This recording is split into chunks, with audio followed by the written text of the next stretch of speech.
میر دلاور کی کنپٹی کی رگیں تنی ہوئی تھی۔ نکاح ہوتے ہی وہ اس میدان سے اٹھ کھڑا ہوا اور پیچھے مڑ کر نہ دیکھا۔ سب کچھ ملازموں پر چھوڑ دیا۔ کافی دیر بعد جب اس کے حواس بحال ہوئے تو وہ گھر پہنچا۔ اپنے کمرے میں گیا تو وہ اس کے پلنگ پر دلہن بنی بیٹھی جیسے اس کا انتظار کر رہی تھی۔ اسے اس طرح اپنے پلنگ پر دیکھ کر اس کا خون کھول اٹھا۔ وہ جارحانہ انداز میں اس کی طرف بڑھا۔ تمہاری ہمت کیسے ہوئی اپنے ناپاک وجود کے ساتھ میرے کمرے میں داخل ہونے کی؟ غزل نے اس کی بات سنی تو سہم کر رہ گئی۔ اس نے آگے بڑھ کر ایک جھٹکے سے اس کا گھونگھٹ کھینچ کر اتار دیا اور اسے اپنے پلنگ سے اتار کر نیچے دھکا دیا۔ تمہاری جگہ یہاں میرے قدموں میں ہے۔ خبردار جو آئندہ کبھی اتنی جرت کی کہ تمہیں میں اپنے پلنگ پر جگہ دوں۔ تم میرے بھائی کے قاتل کی بہن ہو۔ تمہارے ساتھ میں وہ سلوک کروں گا کہ تم لمحہ لمحہ وہی اذیت محسوس کرو گی جو میرے بھائی کو تمہارے بھائی نے مارتے وقت دی۔ اس کی آنکھوں میں خون اترا۔ اس نے آگے بڑھ کر انتہائی بے رحمی سے اسے تھام کر اس قدر جھنجھوڑا کہ وہ ایک لمحے کے لیے اپنا چکراتا ہوا سر تھام کر رہ گئی۔ میں نے کچھ نہیں کیا ہے۔ اس نے ایک دم سے اس کی بات سن کر اسے کمر سے تھام کر اپنی طرف اس زور سے کھینچا کہ اس کی چیخ نکل گئی۔ اس کے پورے جسم کا جوڑ جوڑ دکھنے لگا۔ وہ اسے اس بری طرح بے رحمی سے چھو رہا تھا کہ اس کی ہڈیوں میں درد ہونے لگا۔ خدا کا واسطہ ہے آپ مجھے معاف کر دیں، اس نے اپنے دونوں ہاتھ جوڑ کر ہچکیوں کے ساتھ روتے ہوئے اسے کہا تو وہ زور زور سے ہنسنے لگا۔ میں تمہیں درد کی انتہا تک دیکھنا چاہتا ہوں۔ ابھی تو صرف شروعات ہے، آگے آگے دیکھو میں تمہارے ساتھ کیا کرتا ہوں۔ کہتے ساتھ ہی وہ آگے بڑھا اور ایک دم سے اسے زمین پر سے کھڑا کیا۔ میرے پاؤں دباؤ، اور ہاں، سب سے پہلے تم میرے پاؤں کے جوتوں سے آزاد کرو۔ اس نے پلنگ پر لیٹتے ہوئے اسے حکم دیا تو وہ روتے ہوئے کپ کپاتے ہاتھوں کے ساتھ اس کا حکم ماننے پر مجبور ہوئی۔ آگے بڑھ کر اس کے پاؤں سے جوتے آزاد کیے۔ اب کھڑے کھڑے میرا منہ کیا دیکھ رہی ہو؟ ادھر آؤ اور میرے پاؤں دباؤ۔ اس کا حکم سنتے ہی وہ لرز اٹھی، لیکن پھر خود میں ہمت پیدا کرتے ہی بیڈ پر بیٹھ کر اس کے پاؤں دبانے لگی۔ تقریباً 1 گھنٹے تک وہ اس سے یہی مشقت کرواتا رہا۔ پھر اچانک اس نے اسے بالوں سے پکڑ کر اپنے قریب کیا۔ تم کیا سمجھتی ہو آج رات میں صرف اتنی سی خدمت لے کر تمہیں چھٹی دے دوں گا؟ اس کی آنکھوں میں آنکھیں ڈال کر اس زور سے چلایا کہ اس نے ڈر کر اپنی آنکھیں مینچ لیں۔ اسے ایسا لگا جیسے اس کے کان کے پردے پھٹ گئے ہوں۔ اصل کھیل تو اب شروع ہوگا۔ یہ کہتے ہی اس نے اسے بیڈ پر دھکا دیا اور پھر اس پر جھکا۔ میں تمہیں درد کی انتہا تک پہنچاؤں گا تاکہ تمہیں احساس ہو کہ میرا بھائی کس قدر درد سے گزرا ہوگا۔ تب کہیں جا کر اس کی روح جسم سے آزاد ہوئی ہوگی۔ میں تمہیں آج اسی تجربے سے روشناس کرواؤں گا۔ یہ کہتے اس نے زہر آلود نگاہوں سے اس کے پورے وجود پر ایک نظر دوڑائی، اور پھر اس کے بعد غزل کی دردناک چیخیں پورے کمرے میں گونج رہی تھی۔ خدا کے لیے مجھے چھوڑ دیں، خدا کے لیے، آپ کو خدا کا واسطہ ہے۔ وہ بار بار روتے ہوئے ایک ہی بات کہے جا رہی تھی، لیکن میر دلاور پر تو جیسے کوئی بھوت سوار ہو گیا تھا۔ وہ اسے درد کی انتہا تک پہنچا رہا تھا، اپنی ساری وحشتوں کو اس کے اندر اتار کر۔ جب وہ درد سے نڈال ہو کر بے بس ہو کر بے ہوش ہو گئی، تب اسے ہوش آیا اور وہ ایک جھٹکے سے اسے الگ ہو گیا۔ اس نے نفرت سے اسے دھکا دے کر زمین پر گرا دیا۔ وہ بے خود سی بے دم سی وہیں پڑی رہی، لیکن میر دلاور کا غصہ ابھی تک ٹھنڈا نہیں ہوا۔ ہر روز تمہیں اسی طرح درد کی انتہا تک پہنچا کر اپنا انتقام لوں گا تاکہ میرے دل کو ٹھنڈک پہنچے اور بدلے کی جو آگ میرے دل میں جل رہی ہے وہ بجھ سکے۔ جب تک وہ نہیں بجھے گی تب تک تمہیں ہر روز اسی اذیت سے گزرنا ہوگا۔ اس نے چبا چبا کر کہتے ہوئے اس کے کان کے قریب سرگوشی کی، لیکن وہ تو جیسے دنیا مافیا سے بے خبر وہاں پڑی رہی۔ وہ اسے اسی کرسی پر چھوڑ کر اسٹڈی میں آ گیا اور اس کمرے میں ایک پل نہیں رہنا چاہتا تھا جہاں اس کے بھائی کی قاتل کی بہن موجود تھی۔ نکاح سے چند دن قبل گاڑی جیسے ہی حویلی کے سامنے آ کر رکی تو ایک لمحے کے لیے اس کا دل دھک سے رہ گیا۔ حویلی کے باہر بہت بڑا ہجوم تھا۔ یہ ہو کیا رہا ہے؟ وہ فوراً سے اتر کر آگے آیا اور ہجوم کو چیرتے ہوئے پوچھنے لگا۔ یہاں اتنا رش کیوں جمع ہوا ہے؟ سارے ملازم کہاں مرے ہوئے؟ آخر ہوا کیا ہے؟ یہاں پر وہ تیزی سے دوڑ کر اندر گیا اور اندر جاتے ہی اس کے قدموں تلے سے زمین نکل گئی۔ وہ شام کے وقت گاؤں پہنچا تھا۔ جیسے اس نے حویلی جا کر اندر دیکھا تو تمام لوگ، اس کے سارے رشتہ دار، چاچا تائی وغیرہ سب وہاں جمع تھے اور زاروں کی طرح رو رہے تھے۔ کوئی بتائے گا ہوا کیا ہے؟ اس کا دل ایک دم سے لرز اٹھا۔ اسے کسی انہونی کا شدت سے احساس ہوا تھا۔ بھیا بھیا، اس کی چھوٹی بہن روشنی پاس آئی اور زور زور سے اسے جھنجھوڑتے ہوئے کہنے لگی، کیا ہوا ہے؟ تم رو کیوں رہی ہو؟ اس کی کن پٹی کی رگیں تن گئی۔ شدید غصہ آنے لگا۔ کوئی اسے کچھ بتا ہی نہیں رہا تھا۔ بھیا، میر نواز کو گولی لگ گئی ہے۔ ہمارے چھوٹے بھائی کو کسی نے مار دیا۔ بھیا، کسی نے مار دیا ہے، زور زور سے روتے ہوئے کہنے لگی تو ایک لمحے کے لیے میر دلاور کو ایسا لگا جیسے کسی نے اس کے دل کے ٹکڑے ٹکڑے کر کے رکھ دیے ہوں۔ پاگل ہو گئی ہو؟ کیسی باتیں کر رہی ہو؟ ایسا کچھ بھی نہیں ہو سکتا۔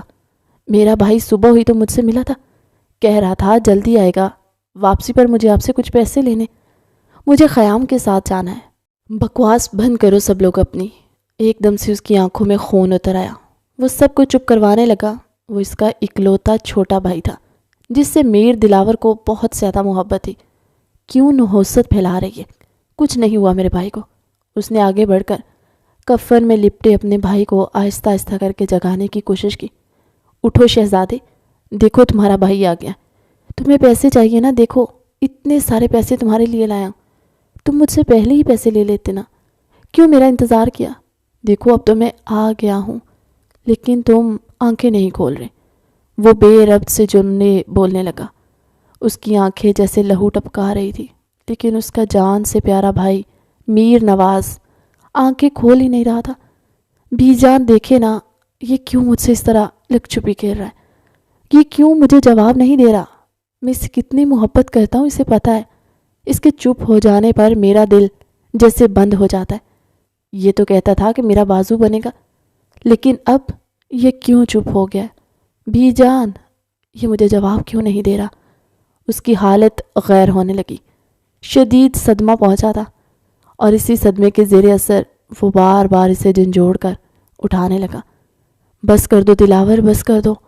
یہ کبھی لوٹ کر نہیں آئے گا، ہمیشہ ہمیشہ کے لیے خاموش ہو گیا۔ بی جان نے آگے بڑھ کر میر دلاور کے کندھے پر ہاتھ رکھتے ہوئے اسے کہا، میر نواز اب ہم سب کو چھوڑ کر چلا گیا، وہ کبھی واپس نہیں آ سکتا۔ ایسے کیسے چھوڑ کر چلا گیا ہے؟ آپ ایسے کیسے کہہ سکتی ہیں؟ وہ زندہ ہے، وہ زندہ ہے، وہ نہیں مرا۔ آپ سب کو سمجھ کیوں نہیں آ رہی؟ کہتے ساتھ ہی وہ ایک دم سے زمین پر بیٹھ گیا اور اپنا سر دونوں ہاتھوں میں گرا کر اونچا اونچا رونے لگا۔ کس نے اس کی حالت کی مجھے بتائیے؟ کس نے موت کے گھاٹ اتارا ہے؟ میں اسے زندہ نہیں چھوڑوں گا، میں اسے خود اپنے ہاتھوں سے ماروں گا۔ ایک دم سے غصے سے اس کی کیفیت انتقامی انداز میں بدل گئی اور وہ سب سے پوچھنے لگا، یہ وقت نہیں ہے ان سب باتوں کا، موت طبی طریقے سے ہوئی ہے۔ اچانک سے اس کا دل بند ہو گیا۔ اس کے چچا نے آگے بڑھ کر اس کے کندھے پر ہاتھ رکھتے ہوئے انتہائی نرمی سے اسے کہا، ایسا نہیں ہو سکتا، میرا بھائی ایسے کیسے جا سکتا ہے؟ ضرور اسے کسی نے مارا۔ خیام، ہاں خیام کے ساتھ جانا تھا اسے۔ کہاں ہے خیام؟ میں اس سے پوچھتا ہوں، وہ اسی کے ساتھ جانے والا تھا نا؟ وہ ایک دم سے جیسے بے پھر سا گیا۔ بی جان آگے آئیں اور اسے کندھے سے تھام کر اپنے بڑے بیٹے کو چھوٹے بیٹے کے جنازے کے پاس بٹھایا۔ تمہیں میر نواز کی قسم، تم کچھ بھی نہیں کرو گے جب تک اسے زمین میں نہ اتارا جائے۔ اسے قبر میں اتار لینے دو، اس کے بعد جو تمہیں چاہے وہ تم کرو، لیکن خدا کے لیے میرے پیارے بیٹے کی موت کا مذاق نہ بناؤ۔ بی جان شدید غصے میں تھی۔ وہ اس کی موت کو قبول نہیں کر پا رہا تھا، اس لیے انہوں نے غصے میں اسے کہا تھا کہ وہ ہوش میں آ جائے۔ آپ کا بڑا بیٹا آپ سے وعدہ کرتا ہے کہ آپ کے چھوٹے بیٹے کی موت کو گھاٹ اتارنے والے ہر فرد کو میں خود اپنے ہاتھوں سے قبر میں اتاروں گا۔ میں اس کی قبر کی مٹی کی قسم کھا کر کہتا ہوں، میں اس وقت چین سے نہیں بیٹھوں گا جب تک کہ اس کے قاتلوں کو گرفتار نہ کروں، جب تک اس کے قاتلوں کو میں کفر کردار تک نہ پہنچا دوں۔ ایک دم سے وہ اٹھا، اپنی آنکھوں سے آنسو صاف کیے۔ اسی دوران ملازم اندر آیا، کہنے لگا، تایا جان کہہ رہے ہیں جنازے کا وقت ہو چکا ہے، میت کو اٹھایا جائے۔ یہ سنتے ہی وہ ششد نگاہوں سے اپنے چھوٹے بھائی کی میت دیکھنے لگا۔ فوراً سے بھاگ کر اسے لپٹ گیا۔ میں تمہیں خود کندھا دوں گا، تمہیں اپنے ہاتھوں سے قبر میں اتاروں گا، تمہاری آخری آرام گاہ تک تمہیں پہنچاؤں گا میرے بھائی، وہ روتے روتے مسکرا کر کہنے لگا۔ اس کی ذہنی حالت شدید ابتر ہو چکی تھی، اسے گہرا صدمہ پہنچا تھا۔ چلو آؤ آؤ میرے بھائی کو کندھا دو، وہ دیوانہ وار سب کو کہنے لگا اور خود اسے کندھا دینے میں سب سے آگے تھا، یہاں تک کہ وہ گاؤں کے سب سے بڑے قبرستان میں پہنچ گئے جہاں میر خاندان کا ہر شخص دفن تھا۔ تم اس خاندان کے سب سے چھوٹے سپوت ہو، سب سے کم عمر میں جو اس قبرستان میں دفن ہونے جا رہا ہے۔ اس سے وعدہ کرتا ہوں کہ اس وقت تک سکون سے نہیں بیٹھوں گا جب تک تمہاری موت کا بدلہ نہ لے لوں۔ میں تمہاری موت کو قبول نہیں کر پا رہا ہوں، میرا دل صدمے سے پھٹ رہا ہے، میں بہت بے چین ہوں، اور میری بے چینی کو اسی وقت قرار ملے گا جب میں تمہارے قاتلوں کو خود اپنے ہاتھوں سے ماروں گا۔ اس نے اس کی قبر کی مٹی اٹھاتے ہوئے لہو رنگ آنکھوں سے سب کے سامنے قسم کھائی تھی۔ تمام لوگ قبر پر مٹی ڈال کر فاتحہ پڑھ کر چلے گئے، لیکن وہ رات تک وہیں بیٹھا رہا۔ تم نے جانے میں بہت جلدی کر دی، تمہارا بھائی اکیلا رہ گیا، میرے دونوں بازو کٹ گئے اور تم بے خبر سو رہے ہو۔ تم تو میری تکلیف پر اٹھ جاتے تھے، تڑپ اٹھتے تھے، تو آج کیوں میری تکلیف پر میرے آنسو نہیں پہنچ رہے ہو؟ وہ کافی دیر تک وہیں بیٹھا رہا، یہاں تک کہ تھکے تھکے قدموں سے حویلی واپس لوٹ آیا۔ اگلی صبح سویرے تیار ہو کر وہ کہیں جانے کی تیاری میں تھا۔ بی جان اسے چائے دینے کے لیے آئیں تو ایک لمحے کے لیے اسے دیکھ کر رہ گئی۔ کہاں جانے کی تیاری ہے؟ ان کے اندر انہونی کا احساس جاگا۔ میر خاندان اپنی رحم دلی کی وجہ سے مشہور تھا اور انہوں نے صاف اور واضح طور پر انکار کر دیا تھا کہ اب مزید گاؤں کی پنچایت یا سرداری کو آگے لے کر نہیں چلیں گے۔ لیکن جس طرح سے انہوں نے میر دلاور کی تیاری کو دیکھا تو انہیں کسی انہونی کا احساس ہوا۔ آپ بول رہی ہیں، آج مجھے گاؤں میں سرداری کا اعزاز ملنے والا ہے۔ وہ بولا تو اس کا لہجہ بالکل سپاٹ سا تھا، کہیں خوشی کی کوئی رمق نظر نہیں آ رہی تھی۔ وہ خوش ہوتا بھی کیسے؟ اس کا چھوٹا بھائی، اس کا جان سے پیارا لختے جگر بھائی اس دنیا سے رخصت ہو گیا تھا۔ تم کیا کرنے جا رہے ہو؟ کیا ہم نے اس حوالے سے بات نہیں کر لی تھی؟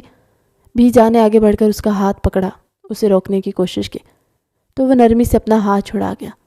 میں نے سوچ لیا ہے کہ میں سرداری کے سلسلے کو آگے بڑھاؤں گا اور اس سرداری کو قبول کروں گا۔ میں گاؤں کی پنچایت کا سردار بن جاؤں گا کیونکہ مجھے اپنے بھائی کو انصاف دلانا ہے۔ اگر پنچایت کو ہی ختم کر دوں گا تو میں اپنے بھائی کو انصاف نہیں دلا سکوں گا۔ اب جج بھی میں ہوں اور وکیل بھی میں ہی ہوں۔ میں اس پگڑی کو ضرور اپنے سر پر رکھوں گا تاکہ میں اپنے بھائی میر نواز کو انصاف دلا سکوں، اس کے قاتلوں کو زمین میں زندہ دفن کر سکوں۔ اس نے انگلی اٹھا کر بی جان سے کہا تو بی جان بھی ایک لمحے کے لیے اس کی آنکھوں سے چھلکتے عزم سے ڈھر سی گئی تھی۔ تمہیں کتنی بار کہوں کہ وہ اپنی موت آپ مرائے؟ تمہارے اندر یہ کس نے بھرا ہے کہ اسے کسی نے قتل کیا؟ بی جان نے اسے سوال کیا تو وہ زہر خوند لہجے میں کہنے لگا۔ قبرستان سے واپسی پر میرے ملازم خاص سکندر جو ہماری حویلی کا اہم ہے، اس نے مجھے بتایا کہ وہ اگلے دن قیام کے ساتھ جنگل کی سیر کرنے اور شکار کرنے گیا ہوا تھا۔ وہ بھی اس وقت وہیں تھا۔ اچانک گولی چلنے کی آواز آئی اور پھر سے خیام کو بھاگتے ہوئے دیکھا۔ یہ اتفاق ہرگز نہیں تھا کہ شکار کے دوران گولی پلٹ کر اسے لگ گئی۔ شکار میں اس کے ساتھ خیام بھی موجود تھا۔ میں پاگل نہیں ہوں جو اس کے قاتل کے لیے اتنی تگ و دو کر رہا ہوں۔ میں خیام کو موت کے گھاٹ اتاروں گا۔ آپ دیکھیے گا بی جان، میری نواز کو ضرور انصاف ملے گا۔ ہماری حویلی کے سب سے چھوٹے سپوت کو اس طرح بے دردی سے قتل کرنے پر میں خیام تال پور کو نہیں چھوڑوں گا۔ سکندر کے پاس کیا ثبوت ہے؟ یہ ساری باتیں کرنے کے لیے ایسا کچھ بھی نہیں ہے۔ یہ ساری باتیں اس نے اپنی طرف سے بنائی ہیں۔ بی جان نے اسے کہا تو وہ خالی خالی نگاہوں سے انہیں دیکھتا رہ گیا۔ کیا آپ میر نواز کے دشمن ہیں؟ آپ کیوں اسے انصاف نہیں دلانا چاہتے؟ سکندر پر آپ کو بھروسہ کب سے اٹھ گیا؟ وہ تو ہماری حویلی کا خاص ملازم ہے، ہماری حویلی کا نمک کھاتا ہے، وہ کیوں جھوٹ بولے گا؟ جھوٹ بول کر بھلا اسے کیا ملے گا؟ وہ غصے سے چلانے لگا تو بی جان نے اسے اس کے حال پر چھوڑ دیا، لیکن ان کے دل پر ایک چوٹ سی پڑ گئی۔ حویلی کی وہ روایتیں جو دقیانوسی کی اور جنہیں وہ لوگ زندہ دفن کر دینا چاہتے تھے، ایک بار پھر سے میر دلاور اپنے غصے کی وجہ سے ان تمام رسومات کو ہوا دے رہا تھا۔ بیوی جان آنے والے وقت کی بنا پر شدید خوف کا شکار نظر آنے لگی۔ یا اللہ، تو اس لڑکے کے دل میں رحم ڈال دے، کہیں یہ کوئی غلط فیصلہ نہ کر بیٹھے۔ غلام محمد نے پہلے سے ہی گاڑی نکال رکھی تھی۔ اس نے تیزی سے گاڑی کا دروازہ کھولا اور خود ہی ڈرائیو کرتا ہوا وہاں تک پہنچ گیا جہاں پورا گاؤں جمع تھا اور آج اس کی تاج پوشی ہونی تھی۔ وہ اس گاؤں کی پنچایت کا سردار بننے والا تھا۔ ہم میر دلاور کو دنیا پور گاؤں کی پنچایت کا سردار بننے پر مبارکباد پیش کرتے ہیں۔ وہاں موجود تمام لوگ اپنے ہاتھوں کو پیٹ کر اسے مبارکباد دینے لگے، لیکن اس کے چہرے پر ایک سکوت طاری تھا، وہ سکوت جو کسی طوفان سے پہلے کا اشارہ دیتا ہے۔ آپ تمام لوگوں کا شکریہ، آپ نے مجھے اس قابل سمجھا۔ اس نے اپنی بھاری آواز میں لوگوں سے خطاب کرنا شروع کیا۔ جیسا کہ آپ سب اس بات سے واقف ہیں کہ کل میرا لخت جگر بھائی اس دنیا سے رخصت ہوا، جس کی عمر صرف 17 برس تھی۔ یہ کہتے اس کی آواز میں آنسوؤں کی امیزش شامل ہونے لگی۔ اس نے خود پر بے حد مضبوط ثابت کیا۔ اب چونکہ میں گاؤں کا پنچایت کا سردار بن گیا ہوں، اس لیے میں حکم دیتا ہوں پنچایت کے لوگوں کو جو میرے ماتحت کام کریں، مجھے اپنے بھائی کے قتل کے الزام میں خیام کو سزا دینی ہے۔ چنانچہ اسے گرفتار کر کے پنچایت کے سامنے لایا جائے، گمبھیر آواز میں کہتے ہوئے اس نے حکم دیا اور وہاں رکھی سردار کی کرسی پر بیٹھ گیا تو تمام لوگ آگے بڑھ کر اس کا ہاتھ چومنے لگے۔ میں آج رات تک کی مہلت دیتا ہوں، آج رات کو پھر پنچایت لگے گی، اور اگر آج رات تک خیام تالپور کو میرے سامنے پیش کر دیا گیا تو پھر میں سب کے سامنے اسے سزا سنا دوں گا۔ گواہ میرے پاس موجود ہے، کسی قسم کی شک کی کوئی گنجائش نہیں ہے۔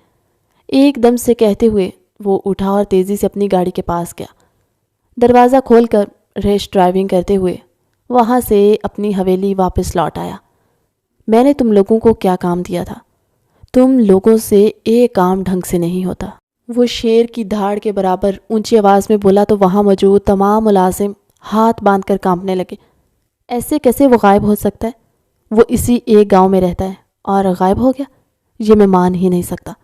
وہ چلا کر کہنے لگا، صاحب جی، ہم بہت کوشش کی ہے ہم نے اسے ڈھونڈنے کی، لیکن وہ ہمیں کہیں نہیں ملا، نہ گھر پر نہ کہیں اور۔ وہ روح پوش ہو گیا۔ ملازم خاص سکندر نے آگے بڑھ کر اپنی مکار آنکھوں کو جھکاتے ہوئے اپنے سردار سے کہا۔ ایک لمحے کے لیے اس کا غصہ 7ویں آسمان تک پہنچ گیا۔ کیا اسے زمین کھا گئی یا آسمان نگل گیا؟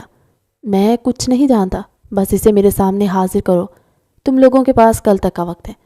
اگر اسے حاضر نہیں کر سکتے تو پھر کل تم لوگوں کی زندگی کا آخری دن ہوگا۔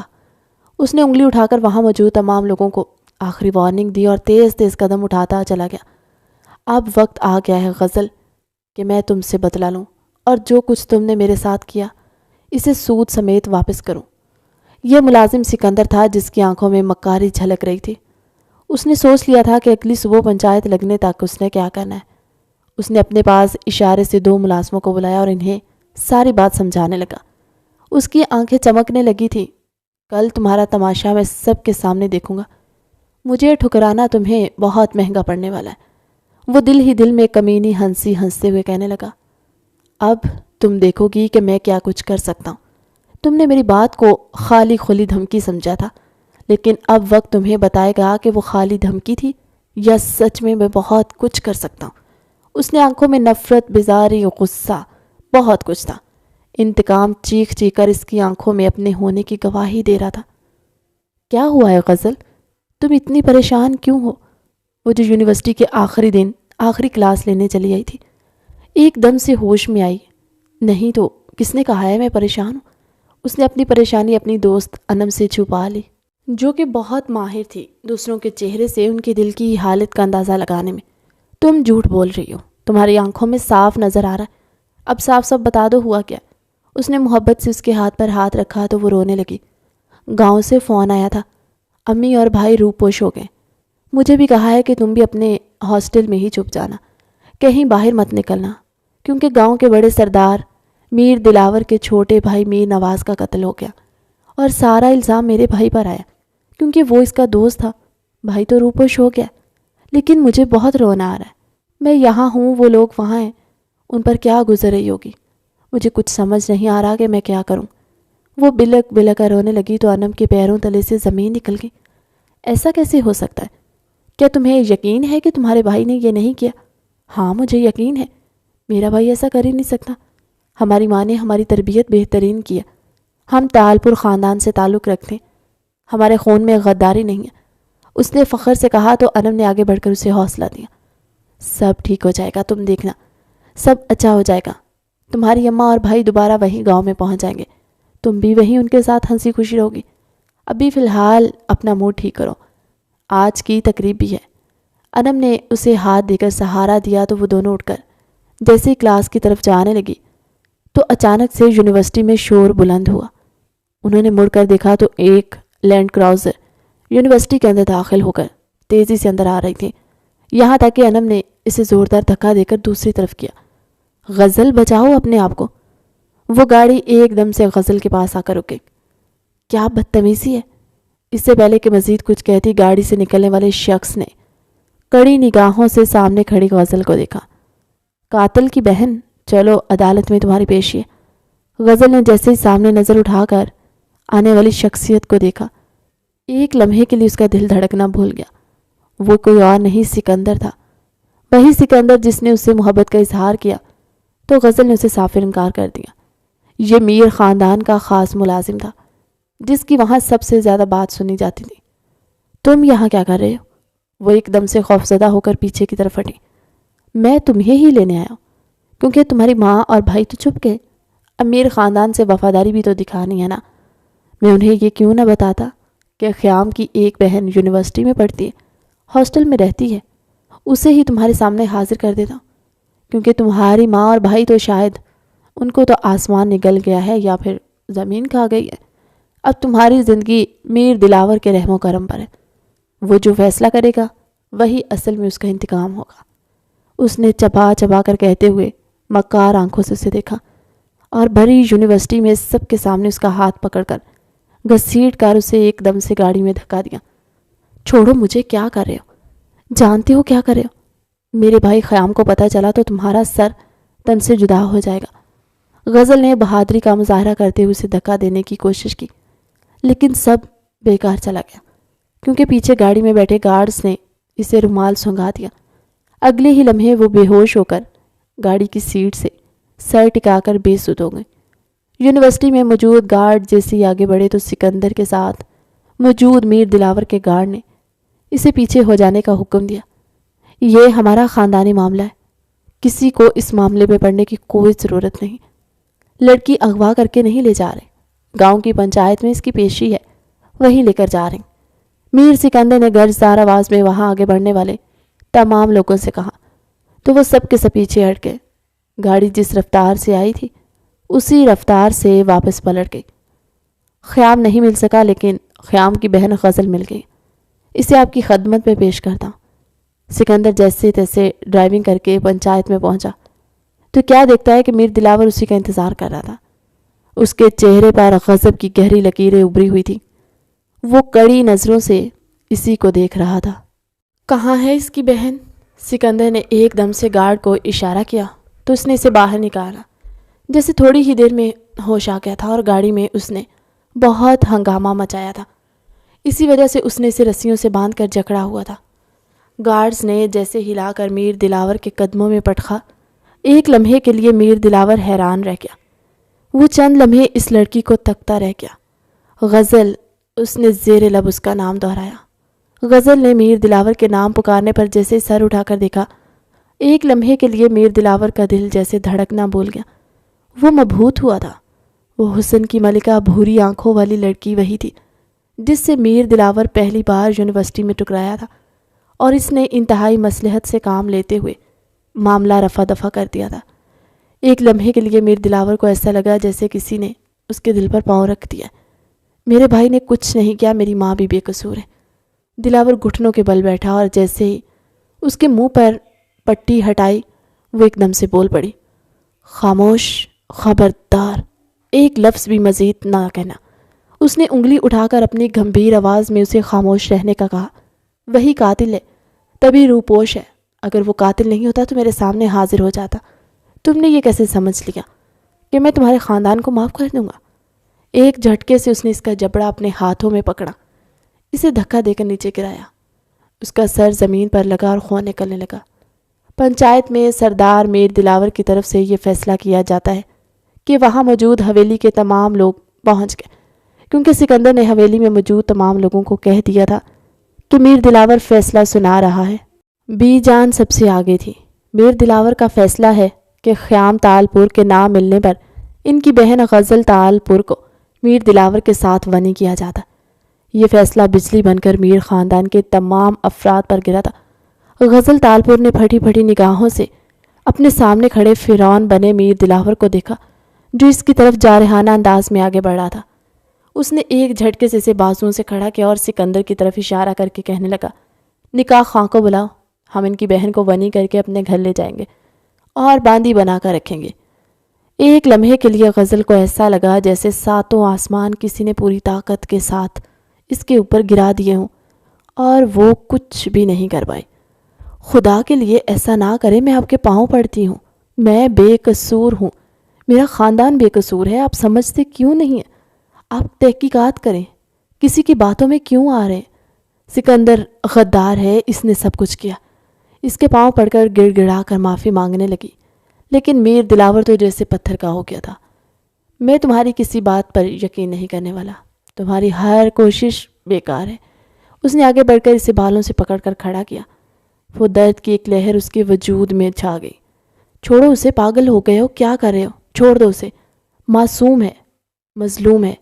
بیجا نے آگے بڑھ کر میر دلاور کے ہاتھ سے اسے چھڑانا چاہا تو میر دلاور نے اپنے دونوں ہاتھ بیجان کے سامنے جوڑ دیے۔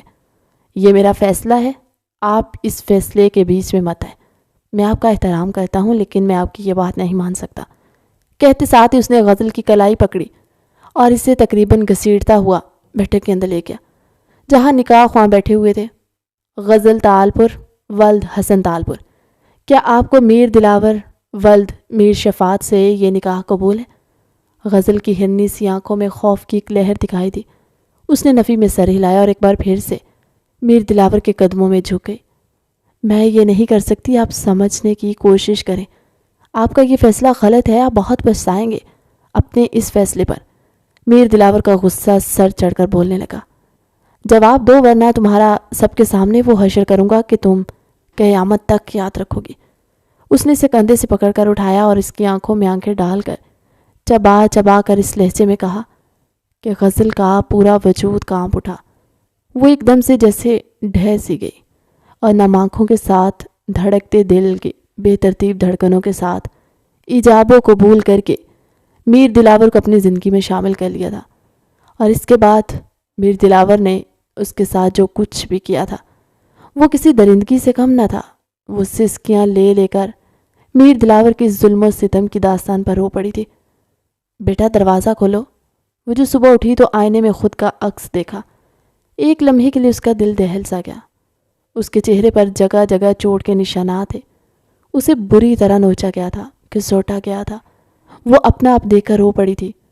اس کے چہرے پر چوٹ کے نشان 2-3 جگہ پر تھے۔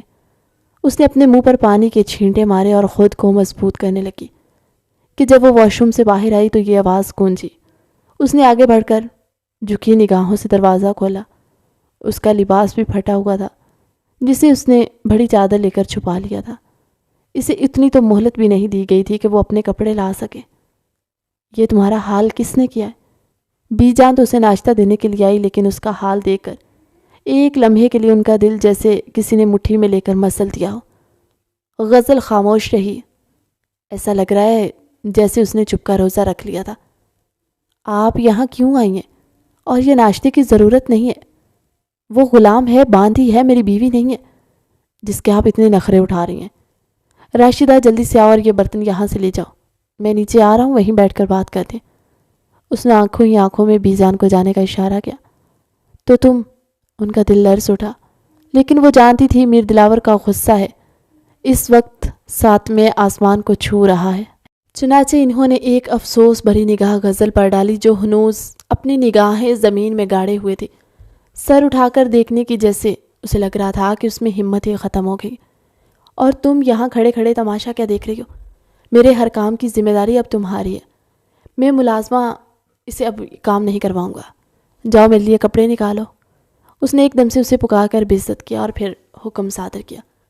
وہ الماری کے سامنے کھڑی سوچنے لگی، کسے کون سے کپڑے دوں؟ بے بس سی ہو کر ایک جوڑا نکال کر اسے تھمایا تو اس نے وہی جوڑا اس کے منہ پر دے مارا۔ یہ پہنوں گا میں، دفع ہو جاؤ، تم سے اتنا کام نہیں ہوتا۔ آگے بڑھ کر اس نے شدید غصے کی حالت میں اس کا جبڑا اپنے ہاتھوں میں پکڑا اور اس زور سے بھینچا کہ اس کی چیخ نکل گئی۔ وہ درد کی شدت کے مارے رونے لگی۔ کل رات کو اس نے جو سلوک کیا تھا اور اب جو سلوک کر رہا تھا، وہ سب اس کے لیے ناقابل برداشت تھا۔ تم اب یہاں میرے ساتھ میرے کمرے میں نہیں رہو گے۔ میرے اتنے برے دن نہیں آئے کہ میں اپنی باندی کے ساتھ ایک کمرے میں رہوں۔ تم سرونٹ کوارٹر کے سب سے آخری کمرے میں رہو گے۔ جاؤ اور جا کر وہیں مر جاؤ۔ اس نے نفرت آمیز لہجے میں کہتے ہوئے اسے کمرے سے ہاتھ پکڑ کر باہر نکال دیا اور زوردار آواز میں دروازہ بند کر دیا۔ یا اللہ، میں کہاں جاؤں، میں کیا کروں؟ وہ روتے ہوئے سیڑھیاں اترنے لگی۔ وہاں موجود تمام لوگ اسے دیکھنے لگے، لیکن وہ اپنے منہ پر ہاتھ رکھ کر روتے ہوئے اپنی چیخ کو دبا کر سرونٹ کوارٹر چلی آئی، جہاں سب سے آخری کمرہ جو انتہائی غلیظ، گندا اور ٹھہرے ہوئے پانی میں گرا ہوا تھا۔ میں یہاں کیسے رہوں گی؟ وہ جیسی اندر داخل ہوئی اسے ابکائی سی آئی۔ وہ کمرہ انتہائی گندا تھا، لیکن اب اسے وہیں رہنا تھا۔ وہ وہیں اپنی چادر بچھا کر بیٹھ گئی اور اپنی قسمت پر اونچا اونچا رونے لگی۔ اب پہلی بار اسے اپنی شادی کے بعد رونے کا کھل کر موقع ملا تھا۔ غزل کہاں ہے؟ وہ ناشتے کے ٹیبل پر آیا تو سب اس سے اس کی بیوی کا پوچھنے لگے۔ کیا مطلب کہاں ہے؟ وہ ونی میں آئی ہے، میری بیوی بن کر نہیں آئی جسے میں ناشتے کے ٹیبل تک لے کر آؤں۔ آپ سب لوگ اس کی فکر چھوڑ کر اپنا ناشتہ کر لیجئے۔ اب اس کا ذکر بھی یہاں نہیں ہوگا، کیونکہ اس کے ذکر کے ساتھ میرے بھائی کا ذکر جڑا ہوا ہے، جو ہر لمحہ مجھے اذیت دیتا ہے۔ ایک دم سے ناشتے سے اس کا دل اٹھ گیا اور وہ کرسی کھینچ کر کھڑا ہوتا ہوا تیز تیز قدموں سے چلتا باہر جانے کی بجائے سرونٹ کوارٹر کے اس کمرے میں آیا جہاں وہ گندے پانی کے درمیان بیٹھی ہوئی تھی۔ اس کے جسم پر کپڑے بھی جگہ جگہ سے پھٹے ہوئے تھے۔ بات سنو، اس ہولیے میں پورے گھر میں گھومتی نہ پھرنا۔ 2-3 جوڑے تمہارے بھجوا رہا ہوں، وہی پہن لو تو تمہارا بہت احسان ہوگا میری ذات پر۔ اسے کھڑے کھڑے بے عزت کرنے کے بعد وہ وہاں سے چلا گیا اور فوراً بعد ہی ملازمہ اس کے لیے کپڑے لے آئی۔ اس کا دل چاہا کہ وہ ان کپڑوں کو آگ لگا دے۔ جو جرم اس نے کیا ہی نہیں، اس کی اتنی بڑی سزا اس سے کیسے مل سکتی ہے؟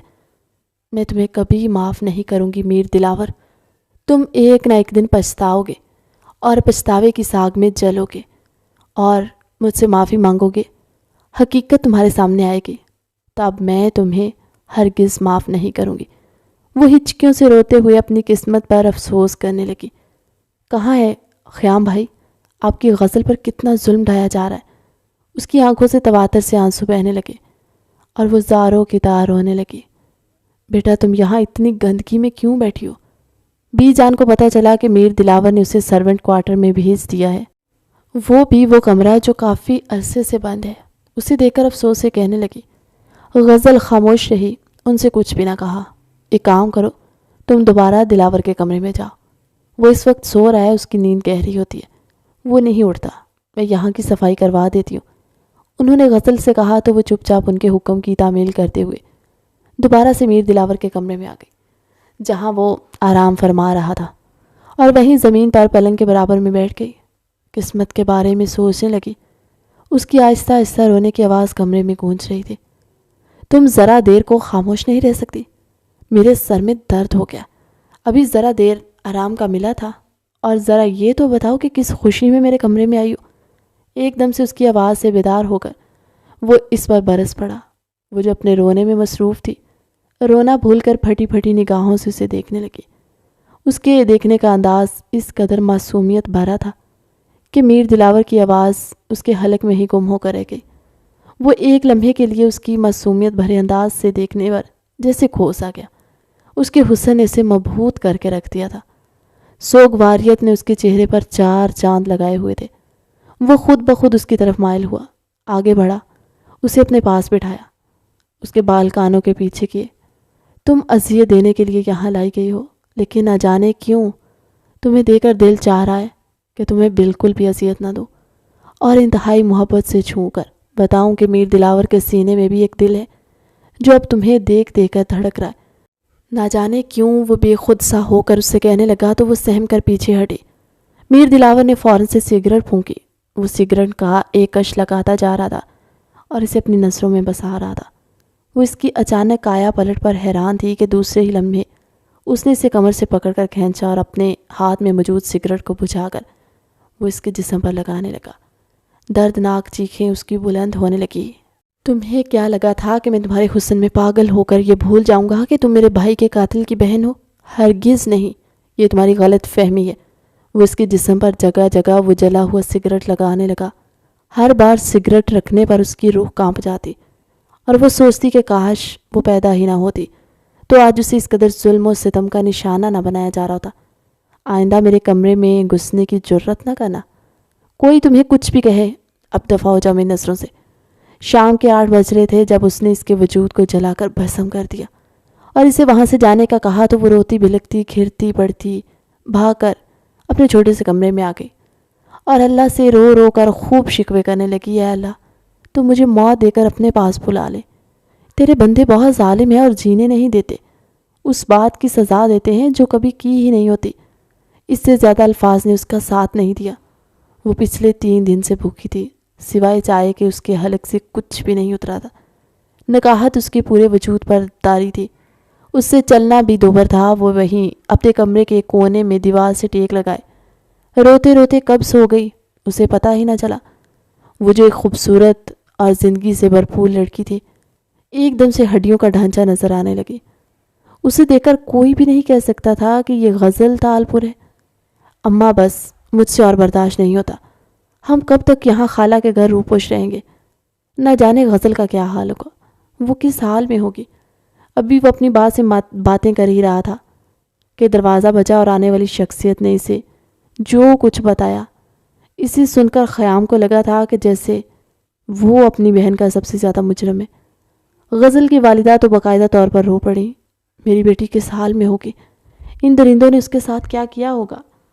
اے کاش مجھے پتا ہوتا تو میں اسے اپنے ساتھ ہی رکھتی، اسے ہاسٹل میں رکنے کا نہ کہتی، واپس گاؤں بلا لیتی۔ زور زور سے سینے پر ہاتھ مار کر رونے لگی اور خیام کو ایسا لگا جیسے کاٹو تو بدن میں لہو نہیں، بس اب اور نہیں، میں جاؤں گا اور ان درندوں کو ان کی اصلیت دکھاؤں گا کہ اصل مجرم میں نہیں، ان کا وفادار ملازم سکندر ہے جس نے میرے سامنے ان کے چھوٹے بھائی کو گولی ماری اور میں اپنی زندگی بچانے کے لیے بھاگا تو اس نے اپنا جرم چھپانے کے لیے یہ سب کچھ کیا۔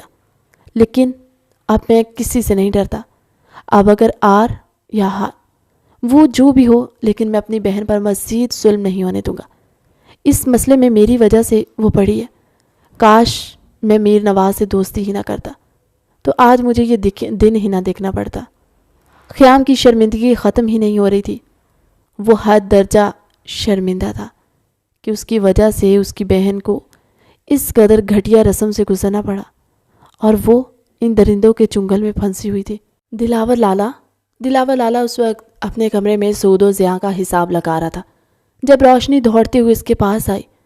دلاور لالا، میں نے خود اپنی آنکھوں سے غزل بھابھی کے کمرے میں کسی کو جاتے ہوئے دیکھا، وہ کوئی مرد ہے، خدا کے لیے دیکھیے کوئی انہیں نقصان نہ پہنچا دے۔ اس کی بات سنتے ہی وہ جو پرسکون بیٹھا ہوا تھا ایک دم سے بے چین ہو گیا۔ کوئی مرد نہیں گیا ہوگا، تم فضول بکواس کر رہی ہو۔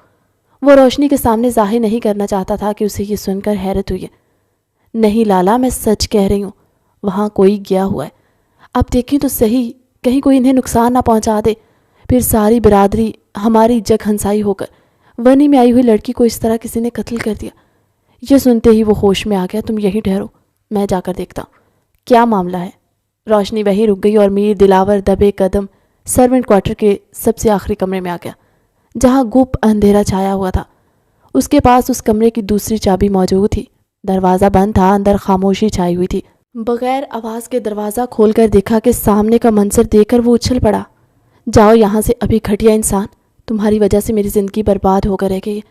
یہ گھٹی گھٹی سی آواز غزل کی تھی جو سامنے کھڑے شخص سے کہہ رہی تھی، جو کوئی اور نہیں بلکہ ان کا اپنا ملازم خاص سکندر تھا۔ اسے کہتے ہیں ایک تیر سے 2 شکار۔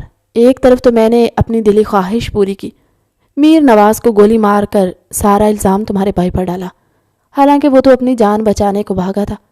پھر کیا ہوا؟ تم سے بھی اپنا بدلہ لے لیا ٹھکرائے جانے کا۔ وہ آگے بڑھ کر اسے نامناسب انداز میں چھونے لگا تو غزل رونے لگی۔ ہاتھ مت لگاؤ مجھے، تمہارے ہاتھ توڑ دوں گی۔ یہ جملہ کہتے ہوئے اس کی آواز کئی بار کانپی اور وہ اپنا بچاؤ کرنے لگی۔ سچ تو یہ تھا کہ نکاحت کی وجہ سے اپنا بالکل بھی بچاؤ نہیں کر پا رہی تھی۔ رو کیوں رہی ہو؟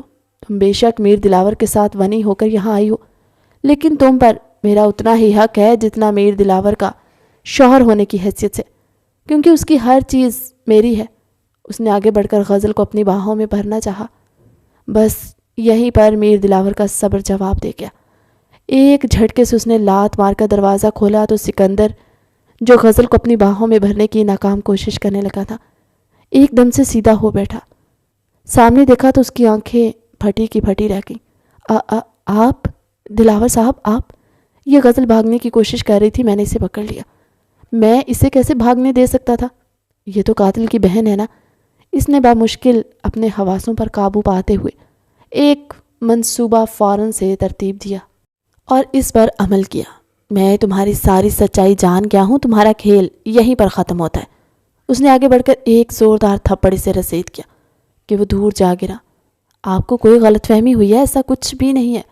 میں کیوں بھلا آپ سے نمک حرامی کروں گا؟ تم گھٹیا، غلیظ، خبیث انسان، تمہاری وجہ سے کتنی زندگیاں برباد ہو کر رہ گئی ہیں۔ اس نے ایک جھٹکے سے اسے گریبان سے پکڑ کر اس قدر زور سے جھنجھوڑا کہ ایک دم سے اس کا سر چکرانے لگا۔ میں تمہیں بتاؤں گا کہ دھوکہ دہی کا انجام کیا ہوتا ہے۔ غزل مسلسل رو رہی تھی، وہ کانپ رہی تھی، اس کی آواز مسلسل دلاور کے دل میں اتر رہی تھی۔ وہ اس کا مجرم تھا، وہ اسے نظریں نہیں ملا پا رہا تھا۔ میں کل پوری پنچایت کے سامنے تمہیں پھانسی کی سزا دوں گا، تب تمہیں اندازہ ہوگا کہ تم نے اتنی زندگیوں کے ساتھ کھیلا ہے کہ تمہاری اپنی زندگی کھیل تماشا بن جائے گی۔ سب کے سامنے کل تمہیں چوک میں لٹکاؤں گا۔ شور سن کر حویلی کے تمام مکین وہاں جمع ہونے لگے۔ روشنی نے تو یہ منظر پھٹی پھٹی نگاہوں سے دیکھا۔ اس نے تو کسی مرد کو اندر جاتے دیکھا۔ میری پیاری بیٹی، میری جان، بی جان نے آگے بڑھ کر غزل کو تسلی دینے کی کوشش کی تو ان کی نظر ان کے ہاتھوں پر سگریٹ کے جلے ہوئے نشان کی طرف پڑی تو وہ افسوس سے دیکھ کر رہ گئی۔ اس حویلی نے تمہیں بہت زیادہ دکھ دیے، وہ غزل سے کہنے لگی، لیکن غزل اپنے حواسوں میں ہی نہیں تھی۔ رو رو کر اس کا برا حال تھا۔ لے جاؤ اسے، ورنہ اس کی موت آج میرے ہاتھوں یہی ہو جائے گی۔ سکندر کو کافی حد تک مار پیٹ کرنے کے بعد جب اس کا غصہ ٹھنڈا نہ ہوا تو اس نے دوسرے ملازموں سے کہا کہ وہ ادموا ہو چکا تھا، تقریباً بے ہوش ہونے کے قریب تھا۔ دلاور نے جیسی پلٹ کر غزل کی طرف دیکھا جسے بی جان تسلی دے رہی تھی، اس کے پورے وجود میں دکھ بڑھتا چلا گیا۔ اس سے پہلے کہ وہ اس کی جان ہی بڑھتا، غزل کی آنکھیں بند ہونے لگی اور کمزوری کی وجہ سے وہ وہیں بے ہوش ہو کر گر پڑی۔ خبردار، تم اس کے قریب بھی مت آنا، اس کی زندگی تم نے برباد کی ہے، میں تمہیں کبھی معاف نہیں کروں گی۔ بی جان نے تائی جان اور چچی جان کی مدد سے غزل کو اٹھایا اور میر دلاور کے کمرے میں پہنچا دیا۔ اچانک حویلی میں آواز گونجنے لگی، میر دلاور کہاں ہو تم؟ باہر آؤ، میں تم سے نہیں ڈرتا۔ تم سمجھتے ہو کہ میں تمہارے بھائی کا قاتل ہوں؟ تو ایسا ہرگز نہیں ہے۔ میں خیام تم سے اپنی بہن کا حساب لینے آیا ہوں۔ میر دلاور دوڑتے ہوئے وہاں پہنچا تو کیا دیکھتا ہے، خیام اپنی ماں کے ساتھ حویلی کے بیچوں بیچ کھڑا اپنی بہن کا حساب لینے کے لیے اس کے گریبان تک ہاتھ پہنچانے کے لیے اسی کا انتظار کر رہا تھا۔ کہاں ہے میری بہن؟ کیا حال کر دیا تم نے اس کا؟ میں اسے لینے آیا ہوں۔ افسوس کا مقام ہے کہ پنچایت کے سردار بن جانے کے باوجود بھی تمہاری عقل میں تمہیں ذرا برابر نہ سمجھایا کہ قاتل تمہارے اپنے درمیان موجود ہے۔ وہ چیخ چیخ کر کہتا اس کی سرداری پر انگلی اٹھانے لگا، میری بچی کہاں ہے؟ چھوڑو خیام اسے، مجھے میری بچی کے پاس لے جاؤ۔ اس کی والدہ نے آگے بڑھ کر انہیں غزل کے حوالے سے بتایا تو وہ زاروں کی تار رونے لگی۔ میر دلاور کی نظریں جھکی ہوئی تھی۔ خیام ٹھیک ہی تو کہہ رہا تھا، وہ انتقام کی آگ میں اندھا ہو گیا تھا اور یہ تک محسوس نہ کر پایا کہ قاتل اس کے پاس ہی گھوم رہا ہے اور اسے مختلف باتوں میں الجھا کر اپنا فائدہ حاصل کرے۔ طلاق کے کاغذات بھجوا دینا۔ میری بہن کا جو حال تم نے کیا ہے، اس کے بعد زندگی اگر تمہیں نصیب ہو رہی ہے تو یہ خیام تالپور کی بدولت ہے، ورنہ جو حال تم نے میری بہن کا کیا ہے اس کے بعد تو تمہیں موت ہی ملنی چاہیے۔ وہ دونوں غزل کو لینے آئے تھے اور لے کر چلے بھی گئے۔ تمام لوگوں کی نظریں جب اس پر اٹھیں تو اس سے رہا نہ گیا اور وہ شرمندہ اپنے کمرے میں آ گیا۔ یہ میں نے کیا کر دیا؟ میں نے اس کی زندگی برباد کر دی۔ کمرے میں آ کر اس نے شدید غصے کی حالت میں توڑ پھوڑ شروع کر دی۔ کمرے کی ہر چیز تہس نہس ہوتی چلی جا رہی تھی، لیکن اس کے اندر کی شرمندگی، غصہ ختم ہونے کا نام ہی نہیں لے رہا تھا، یہاں تک کہ وہ غصے کی حالت میں زمین پر بیٹھتا چلا گیا۔ اپنے بال اپنی مٹھیوں میں جکڑ کر اونچی اونچی آواز میں رونے لگا، لیکن اب کوئی فائدہ نہیں تھا۔ غزل اس کی زندگی سے جا چکی تھی۔ ظالم تھا، اس نے بہت ظلم کیا تھا، ایسے میں وہ کیسے اس کے ساتھ رہ سکتی تھی؟ تمہیں کتنی بار کہا ہے کہ میر دلاور کے ہمارے گھر نہ آیا کرو۔ غزل کو تم طلاق دو گے، ہمارا تم سے یہی مطالبہ ہے۔ روز یہاں آ کر ہماری عزت کا تماشا نہ بناؤ، جو تم نے ویسی بچی کھچی رہنے دی ہے۔ خیام نے اسے تیسرے دن بھی اپنے گھر کے دروازے کے پاس دیکھا، شرمندہ کھڑے دیکھا تو دروازہ بند کرنے سے پہلے کہا تھا، مجھے کم از کم میری بیوی سے ملنے تو دو، نکاح کا ہی صحیح لیکن رشتہ تو ہے نا۔ وہ بولا بھی تو کیا، اس کی آواز انتہائی پست تھی، کوئی اسے دیکھ کر نہیں کہہ سکتا تھا کہ وہ اس گاؤں کی پنچایت کا سردار ہے۔ شدید دکھ اور شرمندگی کے زیر اثر وہ ہر روز غزل کے گھر کے باہر جا کر کھڑا ہو جاتا، لیکن غزل اسے کافی دنوں سے نہیں دکھی تھی۔ اب اس کے دل کی حالت ابتر ہو گئی تھی، ایسا لگ رہا تھا کہ جیسے اگر اسے نہ دیکھا تو مر جائے گا۔ چھٹے دن بھی جب وہ دوبارہ سے ہر روز کی طرح وہاں پہنچا تو خیام نے اس کے سامنے ہاتھ جوڑ دیے، اسے اپنی زندگی جینے دو، وہ مشکل سے اپنے پیروں پر کھڑی ہوئی ہے اور دوبارہ یونیورسٹی جانا شروع کیا۔ اب تمہیں خدا کا واسطہ ہے، مجھے تمہاری حالت پر رحم آ رہا ہے، ہاں اس کی حالت پر رحم کھاؤ اور چلے جاؤ یہاں سے۔ خیام کی بات سن کر اس کے دل کو بے اختیار کچھ ہوا۔ یہ سخت دوپہر تھی، یونیورسٹی کی آخری کلاس لے کر جب وہ باہر آئی، ایک لمحے کے لیے جیسے کسی نے اس کے قدم جکڑ لیے۔ وہ وہیں اسے بینچ کے پاس بیٹھا نظر آیا، اسے دیکھ کر فوراً سے اس کے پاس آیا۔ غزل نے رخ پھیر لیا۔ کیوں آئے ہیں آپ یہاں؟ اس نے سینے پر بازو لپیٹ کر اسے پوچھا۔ تم جانتی ہو میرا کیا مطالبہ ہے؟ اگر تم مان جاؤ تو میں یہاں نہ چھوڑ دوں گا۔ اس کی آواز میں منت تھی، درخواست تھی، وہ اپنا حق نہیں جتا رہا تھا۔ غزل نے بے اختیار نظریں اٹھا کر اس کے اندر کی تبدیلی محسوس کی۔ آپ ہر روز آ کر یہی سوال کرتے ہیں اور میں ہر بار ہر روز کی طرح یہی جواب دوں گی کہ میں آپ کے ساتھ نہیں آؤں گی۔ اب آپ میری زندگی آسان کریں اور خود بھی اپنی زندگی آسان کریں۔ میں آپ کے پاس آپ کے ساتھ نہیں آنا چاہتی، سن لیا آپ نے؟ وہ کہہ کر رکی نہیں تھی اور تیز تیز قدم اٹھا کر دور چلی گئی۔ میر دلاور کے دل میں ایک بار پھر سے اداسی چھا گئی۔ میں اپنی زندگی کی آخری سانس تک تم سے مطالبہ کرتا رہوں گا، یہاں تک کہ تم مان نہ جاؤ، اور مجھے امید ہے کہ میری سزا اب کم ہو جائے گی اور تم مان جاؤ گی۔ وہ وہیں سے اسے دور جاتا ہوا دیکھتا رہا، لیکن اس کی آنکھوں میں ایک عزم تھا، امید تھی کہ وہ نہ چاہتے ہوئے بھی اسے معاف کر دے گی اور نہ چاہتے ہوئے بھی اس کے ساتھ آ جائے گی۔ میری بات تو سن لو، مجھے معاف کر دو۔ اس کی یونیورسٹی کے پاس پہنچ جاتا۔ آج تیسرا دن تھا، وہ مسلسل اسے معافی مانگ رہا تھا۔ غزل کی برداشت کی حد ختم ہو گئی۔ معافی کیا؟ جو کچھ آپ نے کیا ہے اس جرم کے لیے معافی قابل قبول ہے؟ وہ پھٹ پڑی تھی، بھوری آنکھوں میں بہت سے گہرے زخم موجود تھے جو دلاور کے دیے ہوئے تھے۔ تم میری بیوی ہو، میں تمہیں آزاد نہیں کروں گا، ایسا کوئی مطالبہ مت کرنا۔ میں چاہتا ہوں تم مجھے معاف کر دو تاکہ میں اپنی ہر تکلیف کا ازالہ کروں جو میں نے تمہیں دی ہے۔ اب وہ باقاعدہ طور پر سب کے سامنے اس کے آگے گھٹنوں کے بل بیٹھ کر سر جھکائے ہاتھ جوڑے معافی مانگ رہا تھا۔ یہاں تماشا مت بناؤ، غزل نے کہا تو وہ فوراً سے اٹھا، اس کی کلائی پکڑی اور اسے گاڑی میں بٹھایا۔ کچھ بھی مت کہنا، اس سے پہلے کہ غزل کچھ کہتی اس نے ہاتھ آگے بڑھا کر غزل کے ہونٹوں پر اپنا ہاتھ رکھ دیا۔ خدا کے لیے مجھے سمجھنے کی کوشش کرو، میں پل پل مر رہا ہوں، کیا تمہیں میری حالت دیکھ کر رحم نہیں آتا؟ غزل نے کچھ بھی نہ کہا، بس نظریں اٹھا کر اسے دیکھا۔ وہ واقعی میں قابل رحم حالت میں موجود تھا، 1 مہینہ ہونے کے قریب تھا، اور شاید اس نے اپنے اوپر توجہ ہی نہیں دی تھی۔ اسے دیکھ کر کوئی یہ نہیں کہہ سکتا تھا کہ یہ وہی میر دلاور ہے جس کا غصہ آسمان سے باتیں کر رہا تھا۔ وہ اسے اپنے گھر لے آیا۔ میں یہاں نہیں رہنا چاہتی، آپ کیوں نہیں سمجھنا چاہتے؟ غزل رو پڑی۔ کمرے میں لاتے وہ اس کے قدموں میں گر گیا، اس کے قدموں میں باقاعدہ طور پر سر رکھ کر معافی مانگنے لگا۔ تم چاہو تو میں زمین پر ناک سے لکیریں کھینچ لوں گا، لیکن مجھ سے دور مت ہو۔ اس 1 مہینے میں وہ جان گیا تھا کہ غزل کا ہونا اس کی زندگی میں کتنا زیادہ اہم اور ضروری ہے۔ وہ تو اس سے شروع سے محبت میں مبتلا تھا، لیکن پھر حالات نے سب کچھ بدل کر رکھ دیا۔ کیوں شرمندہ کر رہے ہیں مجھے؟ میر دلاور۔ غزل اپنا چہرہ دونوں ہاتھوں میں چھپائے زور زور سے رونے لگی۔ میر دلاور ایک دم سے اٹھا، اس کے برابر میں بیٹھا اور اس کے چہرے سے ہاتھ ہٹائے۔ میں وعدہ کرتا ہوں تمہاری ہر تکلیف کا ازالہ کروں گا کہ تمہیں اب مزید کوئی تکلیف نہیں دوں گا۔ اس نے آگے بڑھ کر بے اختیار ان زخموں کو چومنا شروع کر دیا جو اس نے غزل کو دیے تھے، ہاتھوں پر، پیروں پر، گردن پر، چہرے پر۔ غزل کی اس کی بے خودی دیکھ کر بے بس ہو گئی تھی۔ میر دلاور نے اسے خود سے الگ کیا۔ میر دلاور اونچا اونچا رونے لگا۔ غزل کی آنکھیں حیرت سے پھیل گئی۔ کیا کوئی مرد کبھی رو بھی سکتا ہے؟ اس نے بے اختیار سوچا، اب تم مجھے چھوڑ کر تو نہیں جاؤ گی نا؟ بہت مشکلوں سے تم میرے ہاتھ آئی ہو، کیا تم مجھے معاف نہیں کرو گی؟ وہ ابھی تک بے چین سا اس کے ہاتھوں کو اپنے ہاتھوں میں تھامے ہوئے تھا۔ میں آپ کو کبھی بھی معاف نہ کرتی، میں آپ کے پاس کبھی واپس نہ آتی اگر۔ میر دلاور بے چین ہوا۔ اگر کیا؟ بولو نا، چپ کیوں ہو گئی ہو؟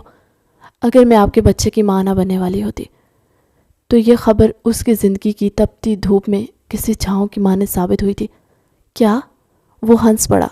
روتے روتے ہنسنے کا یہ منظر اس نے میر دلاور کے چہرے پر دیکھا تھا۔ وہ بے یقینی سے اس کی کیفیت کہنے لگا، تم سچ کہہ رہی ہو نا؟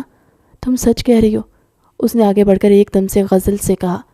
غزل بھی نہ چاہتے ہوئے اس کی خوشی پر مسکرا دی۔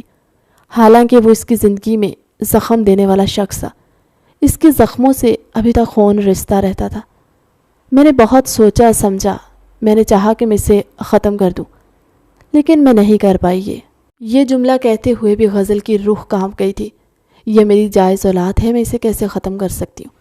وہ میر دلاور کی باہوں میں زاروں کی طرح روتے ہوئے یہ اعتراف کر رہی تھی کہ اس نے اس کی شرٹ اپنی مٹھیوں میں زور سے بھینچ رکھی تھی۔ دل کا درد تھا کہ بڑھتا ہی چلا جا رہا تھا۔ بس اب اور نہیں، اب میں مزید تمہاری آنکھوں میں آنسو نہیں دیکھنا چاہتا۔ اس نے بے اختیار آگے بڑھ کر اس کے دونوں آنکھیں چومی، اس کے گالوں پر پھیلے آنسوؤں کو اپنے ہاتھوں سے صاف کرنے لگا۔ میر دلاور کو 1 مہینے میں اندازہ ہو گیا تھا غزل اس کے لیے کیا اہمیت رکھتی ہے۔ میں ساری زندگی تمہارے قدموں میں تیاگ دوں گا، بس تم مجھے چھوڑ کر مت جانا۔ غزل نے بے اختیار اس کی آنکھوں میں دیکھا جہاں اس کے لیے محبت کا سمندر موجود تھا۔ زندگی نے ان دونوں کو بہت بڑی آزمائش سے گزارا تھا۔ یہ بچہ ہمارے لیے زندگی کی نوید بن کر آیا۔ میں مایوس ہو چکا تھا، لیکن اس نے میرے اندر نئی زندگی بخشی ہے۔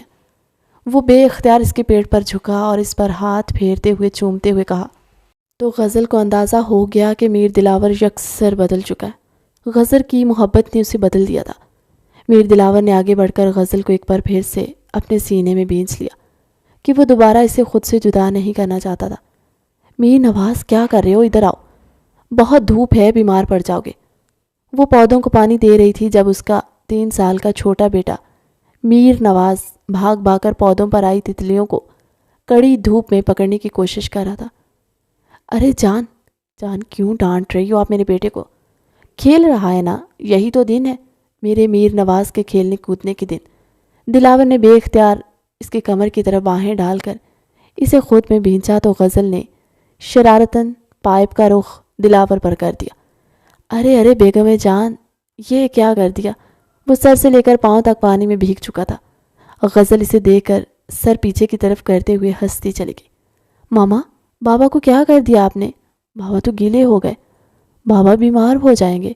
وہ یہ منظر دیکھ کر بھاگ کر اندر سے تولیہ لے آیا تھا تو غزل نے آگے بڑھ کر اس سے تولیہ لیا اور میر دلاور کے بال خشک کرنے لگی۔ بالکل باپ کی کاپی ہے، ذرا جو باپ کی فکر ہو، باپ کا چمچہ۔ غزل نے ہنستے ہوئے اسے ڈانٹا۔ میر دلاور نے آگے بڑھ کر اسے دوبارہ سے اپنی باہوں کے گھیرے میں لیا۔ بابا کا دلارا کیوں ہے؟ کیونکہ ماما نے تربیت کی ہے کہ باپ دنیا میں سب سے بڑھ کر ہوتا ہے۔ وہ اس کے کان میں سرگوشی کرتے کہنے لگا تو غزل ہنس پڑی۔ واقعی میں اسے باپ کا لاڈلا غزل نہیں بنایا تھا۔ اچھا اب چھوڑے نا، کوئی آ جائے گا۔ وہ مسلسل اسے اپنے آپ میں بھینچے ہوئے تھا۔ آنے دو، کیا ہوا؟ حق حلال کی بیوی ہو۔ وہ اس کی گردن کے اندر ہوتا ہوا بے خود ہونے لگا۔ غزل نے ایک دم سے کہا، دلاور امی آ رہی ہیں، چھوڑیں۔ وہ ایک جھٹکے سے اس سے الگ ہوا۔